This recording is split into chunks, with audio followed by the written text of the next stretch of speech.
Hey, I need a moment of your time. Quick, fast. It's not going to take me that long. Sometimes when I wake up in the morning, with books in my head. And this morning I woke up with The Giving Tree by Shel Silverstein. It's one of my favorite stories. And it's a story about a little boy that found favor with a tree. And this tree loved this little boy. And the little boy would go to the tree and he would say, "Let's play." And the tree would sway and the tree would let the leaves come down and he would pick the leaves up and he would make a lion's mane. And when the boy got hungry, he dropped apples and the little boy would pick up the apples and he would eat the apples. And then when he got tired, he said to the tree, "I'm tired too." And the tree said, "Well, lean on me, and I'm going to give you rest and my shade is going to block the sun."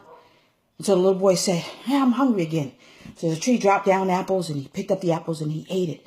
And the little boy went away. And when the little boy came back, he said to the tree, he said, "You know what? I don't want to play. I want to make some money and I'm older now." And so the tree said, "Okay, well, pick up my apples, gather them and go sell them and that'll give you money." So the little boy went away for a long time and the little boy came back and he said, "You know, I don't want to play and I'm not hungry. I'm making money, but I want to get a wife and I want to get a family and I need to build a house. I have to prepare for my family." So the tree said, "Well, I don't have any money, but look, I got branches and my home is the forest and there's trees all around us.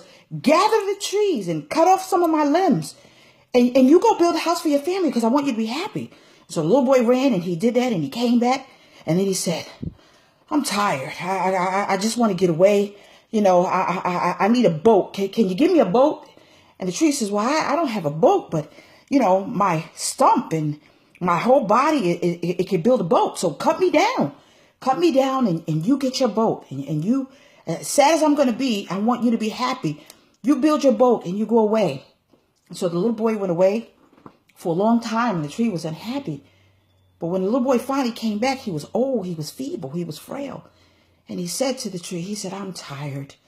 You know, I'm just exhausted. I'm beat. I don't need money and my teeth can't even eat the apples. But I just want to rest." And the tree said, "Well, I'm a stump now. And you've taken all I had. I only got a stump left. Your knees are feeble. Sit down and let me give you rest." And the little boy sat down and he rested. Mothers are that tree. Wives are that tree. We give and we give and we give until there's nothing left. The funny thing about the story is, as I begin to flip through the pages when I begin to read it to my children as they were babies, nowhere in that story did I hear or read where the little boy nurtured the tree. The little boy didn't put fertilizer down. The little boy did not put water down. The little boy didn't ask the tree, "Do you need anything?" That book hit home as I deal with so many women who are just drained. They're drained and the families keep taking and taking and taking and taking and taking till there's nothing left but a little stump. Take a moment today and ask your wife, "Do you need anything? Can I help you?" Children, just take a moment and ask your mom, "Mommy, can I do something for you?" Because the worst thing you could do is just keep taking and taking and taking and not replenishing. The wonderful thing about life is as we become adults, we realize that love is recyclable. You put love in and you get love out. We as women, as Miles Monroe said, we are incubators. You give us something and we'll give it out. You give us heaven, we'll give you heaven. You give us hell, we'll give you hell. You put a seed in us, we'll give you a child. You give us a vision and we'll help you birth it. But the little boy was just so selfish because it's a book about selfishness where he just took and he took and he took and he went away and he disappeared for years. But when he needed something, he came back. He came back to her, but yet she kept on giving and she kept on giving until she became a little stump. And even though she said to him, "I have nothing left," what she had left, she gave it. And one thing about women, we're givers, we're nurturers. We'll keep giving, we'll keep giving. But the person that keeps taking needs to stop and pause and say, "Wait a minute. I got to nurture that thing so she can have something to give me."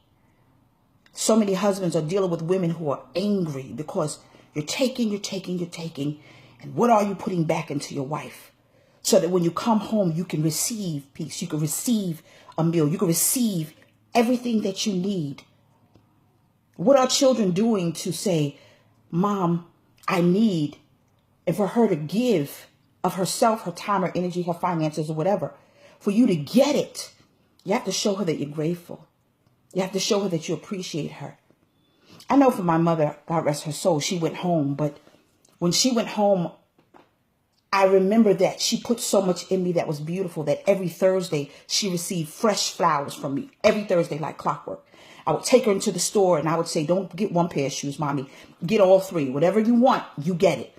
I would nurture her and I would sit at her feet and I would glean from her and I would learn from her. And she was able to understand that I not just was her daughter, but I was her friend. The story is so profound. We can learn a lot from children's books. We really can. Because it teaches character. It's a character building process that you put in a child and hopefully it'll stick. But we are the giving trees, women. We give, and we give. And we have people who just take in our family, our husbands and our children. They just take and they take and they take. Because the little boy even didn't say, well, tree, do you need anything? You need me to mow the grass around you, do you? But the tree said, I want you to be happy. Do you realize how strong it is for women to sacrifice themselves? I was speaking to a girlfriend the other day, and I'm going to let you go. And she said that she watched her mother feed everybody, but she never ate. She watched her mother do things, but she didn't do. Because Mommy had counted the pennies to make sure that they ate. And even though she sacrificed it because she didn't have.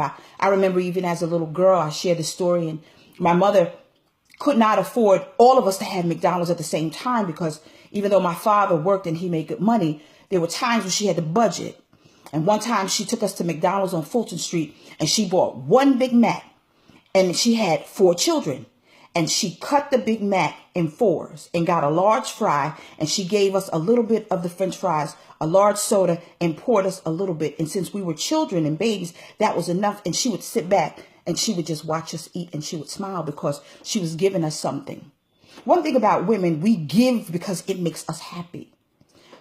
But we're not to be taken for granted because we do that, because God has given us that ability. Understand the story of Adam and Eve. Adam had, Eve received. And so if you're a husband, please understand that your job is to replenish your wife. If you're a mother, your children's job is to replenish you. Don't wait for your birthday, holiday, Christmas. Nah. That's fine. But get a replenishment day and tell your children, even if they're small, they don't know. Today, you're going to do the dishes. Today, Mommy needs a break. Today, we're going to give you a coupon. And that coupon is to rub Mommy's back.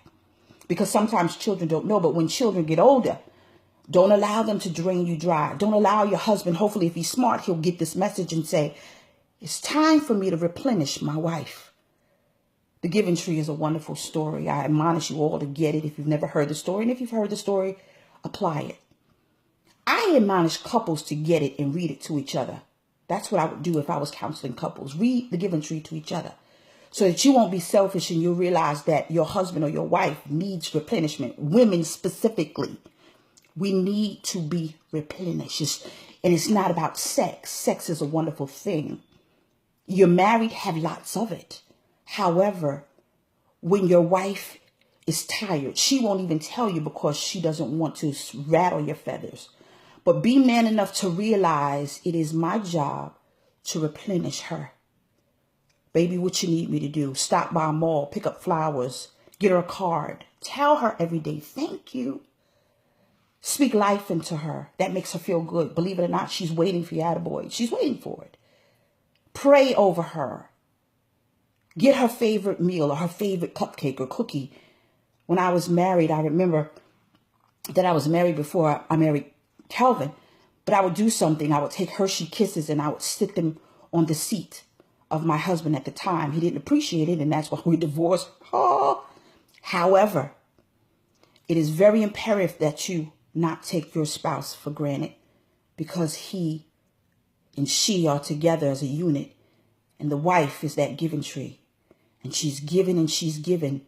And you're taking and you're taking, but you're not putting anything back. For moms, don't wait till your mother is laying in a box and you're standing over her and you wish that you would have taken more time while she is breathing. Now give her that.